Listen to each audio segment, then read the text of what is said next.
बहुत स्वागत है आपका। बंसल न्यूज देख रहे हैं आप। मैं हूं आपके साथ शिवालिका। खबरों का सिलसिला शुरू करेंगे, लेकिन सीधे आपको ले चलते हैं दिल्ली, जहां चुनाव आयोग की प्रेस कॉन्फ्रेंस शुरू मानी जाएगी।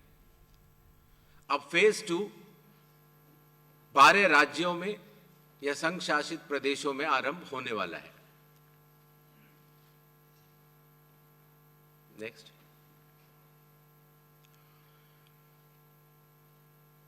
किसी भी मतदाता के लिए जो उसकी अहर्ताएं हैं वो संविधान के अनुच्छेद 326 में लिखी गई हैं, अर्थात भारत का नागरिक होना, कम से कम आयु 18 वर्ष की होना, उस विधानसभा क्षेत्र का सामान्य निवासी होना और किसी अन्य कानून से उसको डिस्क्वालीफाई न किया गया हो।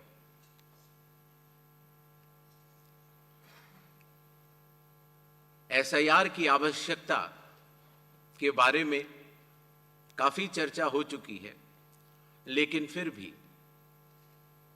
चुनाव आयोग एक बार आपको बताना चाहेगा कि चुनावी कानून के तहत हर चुनाव से पहले इलेक्टोरल रोल का रिवीजन आवश्यक है, और या जब भी चुनाव आयोग आवश्यकता अनुसार निर्धारित करे।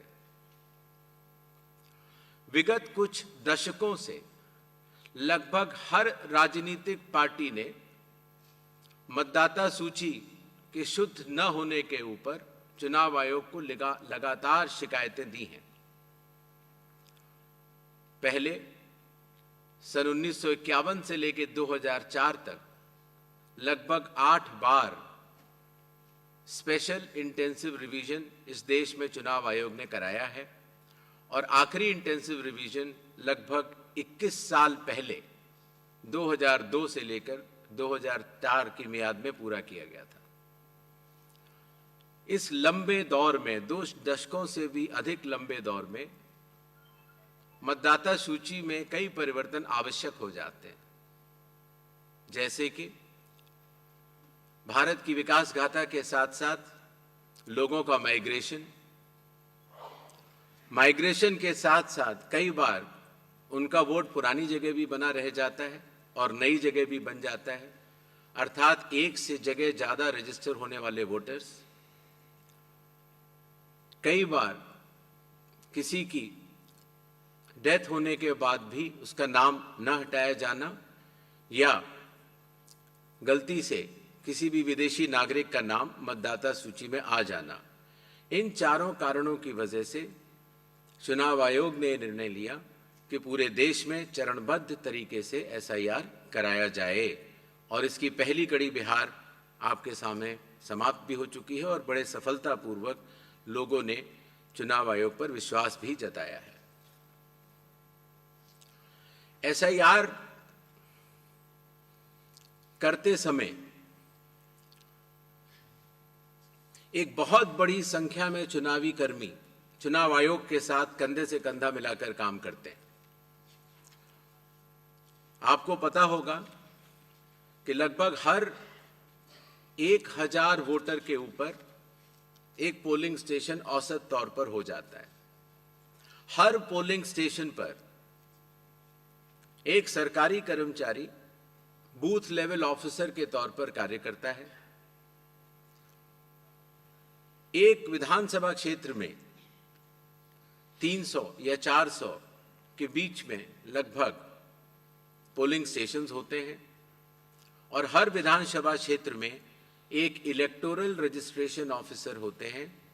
वो भी सरकारी कर्मचारी होते हैं और एसडीएम के स्तर के होते हैं, और उनके अंडर में ये सारे बीएलओज कार्य करते हैं। इलेक्टोरल रजिस्ट्रेशन ऑफिसर को सहायता करने के लिए assistant electoral officer registration officers भी होते हैं, जो कि लगभग हर तहसील में एक या उससे अधिक होते हैं। ईआरओ एक सब डिविजनल मजिस्ट्रेट के लेवल का अधिकारी होता है, जिसकी कानूनी जिम्मेदारी होती है कि वो मतदाता सूची ड्राफ्ट तैयार करे, जनमानस से मिले हुए क्लेम्स एंड ऑब्जेक्शंस को रिसीव करे और उनके ऊपर एक निर्णय ले, और उसके बाद एक फाइनल मतदाता सूची प्रकाशित करें। ईआरओ के इस निर्णय के बाद, अर्थात फाइनल मतदाता सूची प्रकाशित करने के बाद, अगर किसी भी सिटीजन ऑफ इंडिया को उस विधानसभा क्षेत्र में रहने वाले किसी भी मतदाता को अगर कोई भी अपील करनी हो तो वो उस जिले के जिला अधिकारी के पास कर सकता है, और अगर वह जिलाधिकारी के निर्णय से भी असंतुष्ट हो तो उस राज्य के चीफ इलेक्टोरल ऑफिसर के पास अपनी सेकंड अपील दायर कर सकता है। यह मैं इसलिए आपको बता रहा हूं कि बिहार में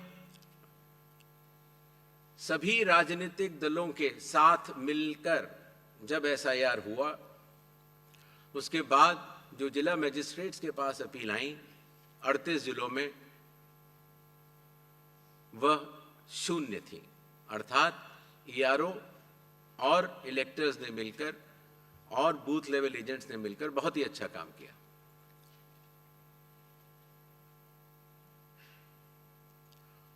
एसआईआर के समय ईआरओज और एईआरओज मिलकर सबसे पहला जो काम करेंगे वो इन्यूमरेशन फॉर्म्स को प्रिंट करेंगे। जिन राज्यों में एसआईआर हो रहा है या अभी होने वाला है, उनकी मतदाता सूची आज रात को 12 बजे फ्रीज कर दी जाएगी, और उन हर मतदाता को जिसका नाम उस सूची में है, उसको एक यूनिक इन्यूमरेशन फॉर्म प्रिंट करके बीएलओ उसके घर देने जाएंगे। इन्यूमरेशन फॉर्म में वो आवश्यक डिटेल्स होंगे जो कि आज की मतदाता सूची में हैं। जब बीएलओ फॉर्म्स डिस्ट्रीब्यूट करना शुरू करेंगे एग्जिस्टिंग इलेक्टर्स को,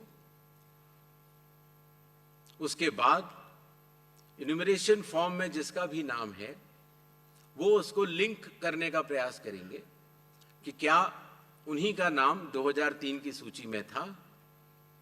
अगर था तो उनको कोई भी कागज और नहीं देने होंगे। इसी तरीके से अगर उनका नाम स्वयं नहीं था और उनके पिताजी या माताजी का नाम था तो भी।